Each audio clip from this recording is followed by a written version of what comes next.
Good evening, and thank you for anyone who is here to listen in on the Board of School Commissioner interviews for December 2023. In accordance with the Open Meetings Act, this meeting is open and was publicly posted, and it will be recorded. We are going to start by having introductions of the community panel members and the organizations that they represent. And then we will get into our candidate, Mr. Sammy Ma, you will give us the opportunity to introduce yourself and then give us a brief overview of just yourself and what you do. All community panel members have received everything that you had submitted via the portal for consideration for you to join the Board of School Commissioners. And from there, I'm going to go ahead and start by giving it over to Dr. Deborah Brooks, who is the Executive Director of the Mayor's Office of Children and Family Success. Thank you, Ms. Lugay. Good evening, everyone. I am Dr. Brooks, the Executive Director of the Mayor's Office of Children and Family Success.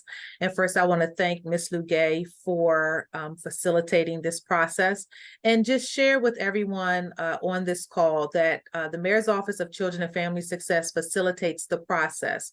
We do not vote, we do not make recommendations, but we do facilitate the process where we bring together the community panel who does ask the questions and makes recommendations that are then forwarded to the mayor. So I just wanted to share what that process is and what our role is in this process. So again, thank you, Ms. Lugay, and I'm passing it back to you.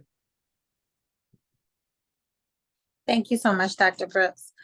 We are going to go ahead and have our community members start by introducing themselves.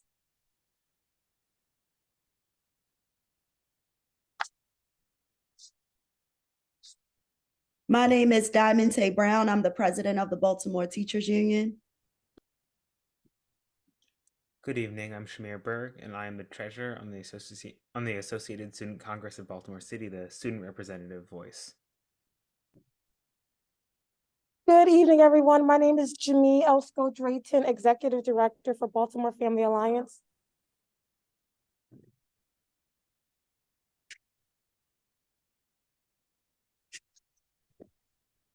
Good evening. My name is Larry Simmons, and I'm representing the Parent and Community Advisory Board of Baltimore City Schools. Good evening. Charles Smith here, representing the PTA Council of Baltimore City. Nice to meet you. Good evening. This is Megan Jones. I'm an assistant managing attorney at Disability Rights Maryland. Mackenzie Allen, Maryland Alliance of Public Charter Schools.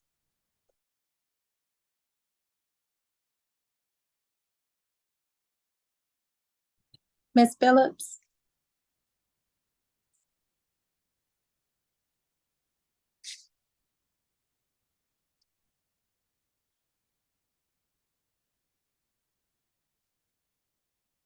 Ms. Phillips.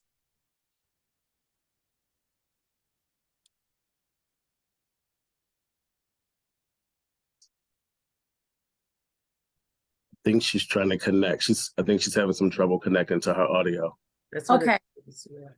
No, I appreciate it because it's still hard for me to sort of see. Did everyone get a chance to introduce themselves? Mr. Charles, did you go? Yes, no, well, it looks like everyone else did, and Ms. Phillips is still trying to connect to her audio. So once she's able to connect, then we'll give her the opportunity to introduce herself. Absolutely. Okay, Mr. Ma, correct me if I'm saying your name incorrectly. You can go ahead and just introduce yourself and give us a brief overview. Oh, great. Thank you. Yes, that is correct. My name is Sammy Ma, and I am kind of an unusual first generation Asian American, and my parents were immigrants here.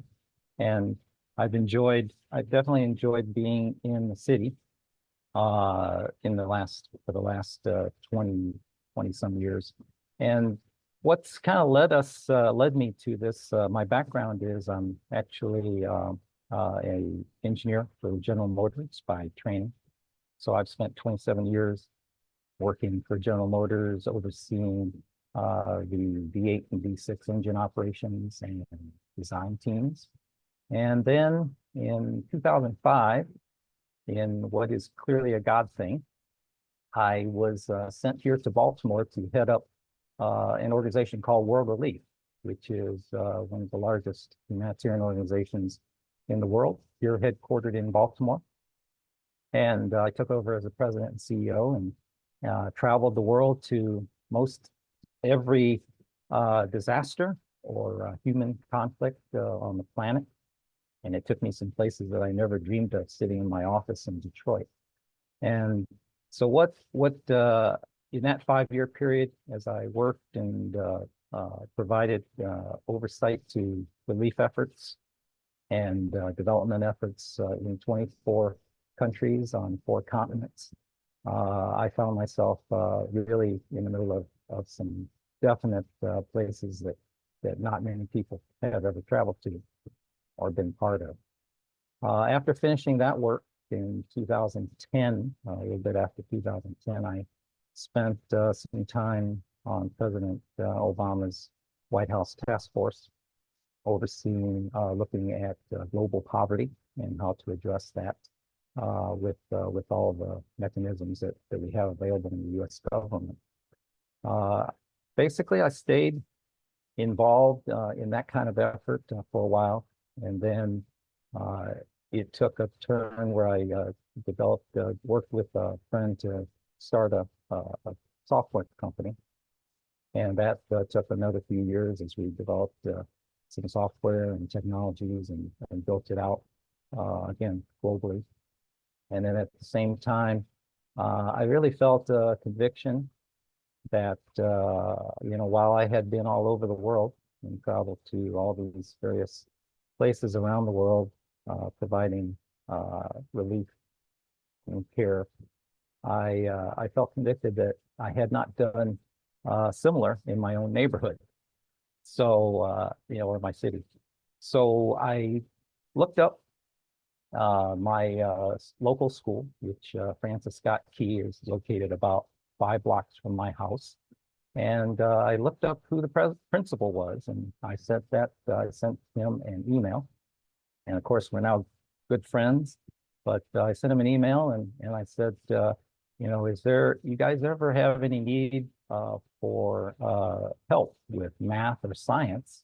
I'm an engineer by background, and my schedule allows me to have some flexibility to do that. And to this day, he said, yeah, when I pick myself off from the floor, I'm more than happy to have you come. And so I've been involved with the 4th and 5th grade math and science program at Francis Scott Key since 2018. So starting my 5th and 6th year here, and I have thoroughly enjoyed that. So that's kind of how I got involved with the city schools. And from that, I have been involved with the ethics panel of the Baltimore City Schools commissioners. So I've been involved with working through policies and financial disclosures and any conflicts of interest and all those things that are involved with carrying out the program of ethics and integrity for the city, and have been thoroughly enjoying that as well. So that's what's led me to this step, is I just felt like it was another opportunity for me to make a difference, maybe a larger difference, even more impact on behalf of the school system, and of course all the kids that I've been able to work with at Francis Scott Key, and of course looking forward to trying to do the same elsewhere across the city. Thank you so much, Mr. Mile. We're going to go ahead and get into the questions from our community panel. And we're going to start with Shamir. Good evening. So you've talked a lot about leadership that you've done and work that you've done with students and in Francis Scott Key. What role do you think youth leadership should play in Baltimore City Public Schools? Let me make sure I understand the question. You're talking about the students themselves and the leadership that they would have. Yes. Well, I think we're kind of, I don't know if we're unique, but I think it's pretty special that we have a student commissioner as part of the board. I think it's definitely some insight that you don't normally think of hearing from. So yeah, definitely what I know about that involvement, how it's been something that's been part of the board for a while, I suppose. And I'm definitely a supporter of that. And certainly inside the school, we have student government, which which is part of developing students to have a more meaningful position in terms of leadership and what goes on in the schools that they go to.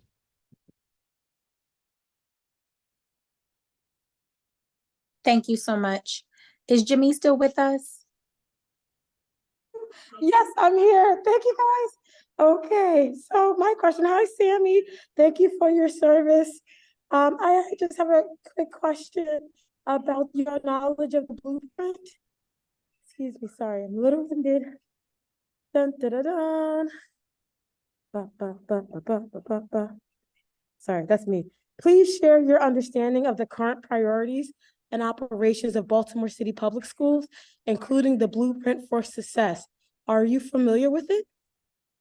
Yes, I think more so just as a more on the parent side, and I don't have my 3 children are fully grown, and but I have a grandchild that attends Francis Scott Key, and in fact that's been kind of one of my dreams of that I've enjoyed, is being able to walk into school in the mornings and back in the afternoons and just talk about life. But yes, the blueprint, the information I've been part of, I have submitted feedback as well during some of the public sessions that have gone on about that. And I guess, like I say, at this point, I feel like we have some really great input from across the city. I feel like it has encompassed that into what we're trying to do. I think a big part of it does entail the STEM, the achievements in our STEM curriculums. And so I'm happy to say that I've been a small part of that, and it's been very successful for us in terms of what we're able to do in Francis Scott Key that I'm part of.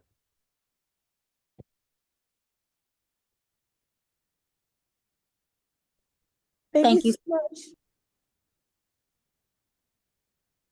Thank you. We'll move on to Ms. Brown. Thank you. Tell us about any experience you've had working with unions or organized labor, particularly Baltimore Teachers Union, BTU, PISAZA, which is the union for principals and assistant principals, AFSCME, which represents our custodial workers in the school system, among other workers, or CUB, which represents our cafeteria worker supervisors and bus drivers. So my experience with unions is basically all predicated on my 27 years at General Motors, where I worked with UAW and with all of the trades unions and construction and sanitation and basically all the various facets and unions across the United States. I actually had a role where I was a key partner for General Motors with working with the unions, in particular UAW.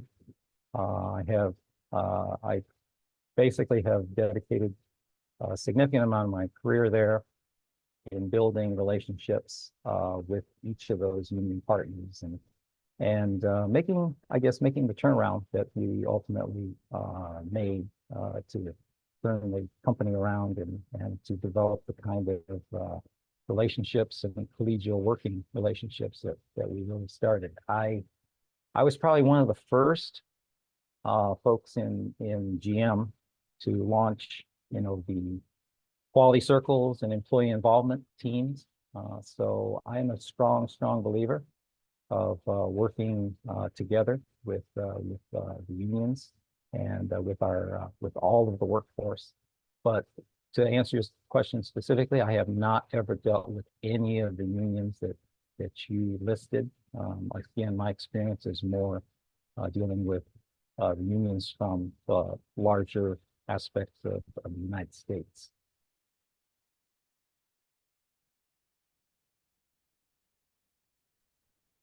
Thank you so much. Megan? Good evening. How familiar are you with the rights, the legal rights of students with disabilities, and specifically the rights of students with disabilities in Maryland?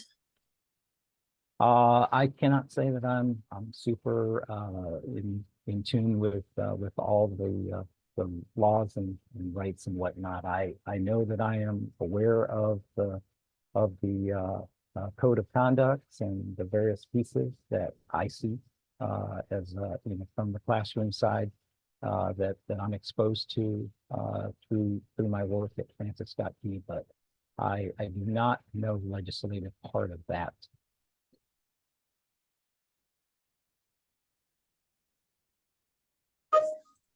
Thank you. Thank you so much. Mackenzie? Hi, what role do you think school choice plays in the city schools portfolio? And or how do you understand the city schools school choice program? I think Francis Scott Key is a school of choice, and so in the sense of how that has worked in terms of bringing bringing students to various schools, that has been a very positive thing that I have seen because of the great diversity and integrated student body.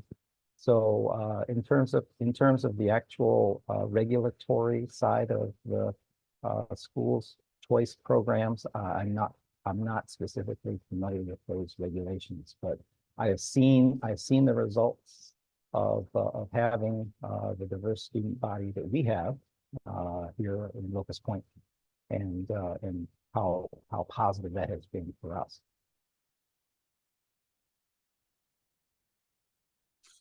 Thank you so much. Larry? Thank you. While the board does not manage the CEO in the traditional sense, management experience is crucial given the board's oversight, duty, and role in being the sole evaluator of the CEO. With that said, can you tell us about any experience you have in managing and evaluating staff and providing job performance feedback? Sure. Basically at General Motors, I was overseeing a large amount of staff, and so that was just part of my duties in running the programs that I ran. Currently, I serve on the board of directors for Brotherhood Mutual Insurance Company, which is one of the largest insurers in the United States. And I'm actually involved in exactly that, what you mentioned. I'm involved with the executive compensation. I'm involved on the governance. I'm part of the executive committee, and I serve as the chair of the audit committee. So in all those roles, I interact with the CEO, the SVPs, and the vice presidents, and all the way throughout the organization at Mutual in the capacities that you talk about. And in particular, because I serve as the audit chair, I'm involved with particularly any investigations and such of conflicts of interest, and I'm responsible for working with internal and external auditors for the reporting of all the financials and all the operational data that is accrued there.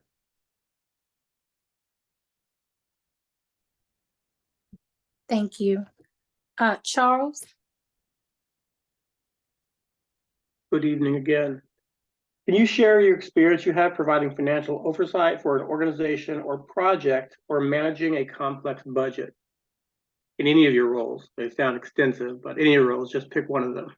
Yes. Well, like I said, I'll just stick with the most recent, as I said, as the audit chairman for Brotherhood Mutual Insurance. I am working with all of the regulatory and auditing responsibilities for reporting to each of the bodies that we're responsible to report to. So oversight of the financials with the CFO. Again, in my own career, oversight at World Relief was, I had oversight over every operation across the 24 countries in the world. And I actually built the systems that tied all those countries together. And then at General Motors, I was in charge of very large scale engineering projects and operations. So in terms of that, that's been my DNA and part of my foundation is oversight and control and management of large financial endeavors. Could you tell us the largest budget you've overseen?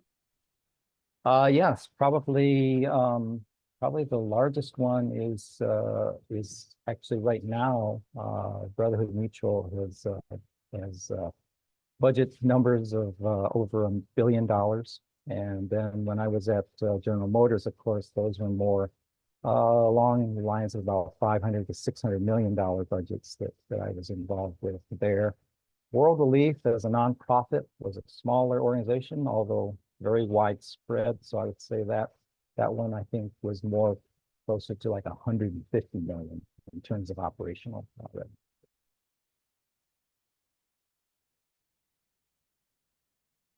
Thank you so much. Ms. Billups?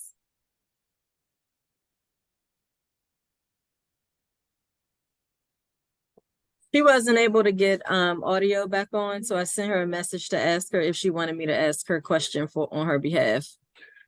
Okay. In the chat. Okay. While we're waiting for that, were there any other community panel members that wanted to ask any questions under any other headings that we might not have been able to hit, or any follow-up questions for Mr. Ma?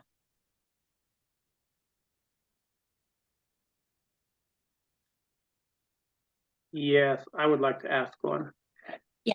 What do you see as the most pressing issues of Baltimore City's public schools right now? With your experience with Francis Scott Key and your grandchild going there, what do you think is the most pressing issues for the school system? So I think there's a couple of things, and one is a really good news thing. I think you are all aware that coming out of COVID, we developed what we had basically was a 3-year plan. We're trying to bring back the losses that we had suffered during the COVID isolation. And the idea was to bring it back, to bring back the academic performance in a 3-year time period. And I guess that would mean that if you were a freshman, by the time you were a senior, graduating senior, we would hope to get you back to where you should have been if those 2 years hadn't occurred. And from my narrow perspective in Francis Scott Key, it's been astounding. We've actually, I think we've more than caught back up, and that was in a 2-year time period. So we're very happy about the performance that we've had there. I think that's still, to me, is the biggest issue that I would want to concentrate on, is to make sure that our students recover from that, that unprecedented time that they suffered. And again, as a teacher, being part of the teaching environment, you could just see the amount of loss. I mean, kids were disappearing from their Zoom cameras. They're falling asleep. They're disappearing from sight. And it just broke my heart to see students that I know were some of the top performers, to see how quickly they slid after being isolated and away from their peers and the face-to-face that they get from their teachers. And so that, to me, I think is still, it's very, very critical to me to know that we are making a good headway toward achieving that 3-year turnaround plan, that recovery plan, so that we make sure that the graduating students have everything that they need to succeed.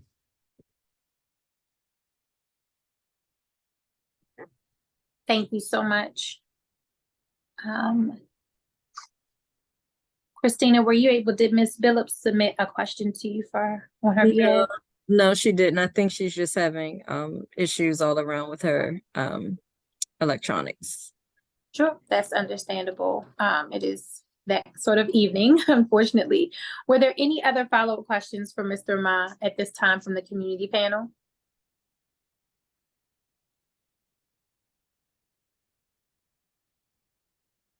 Okay, thank you all very much for joining us this evening. That will conclude our community panel interview for Mr. Sammy Ma. Mr. Ma, someone from our office will be in contact with you to follow up with timeline and any updates as we move through the process. Thank you. Have a great Thank night, everybody. you as well. Good night. Night. Thank you. Take care.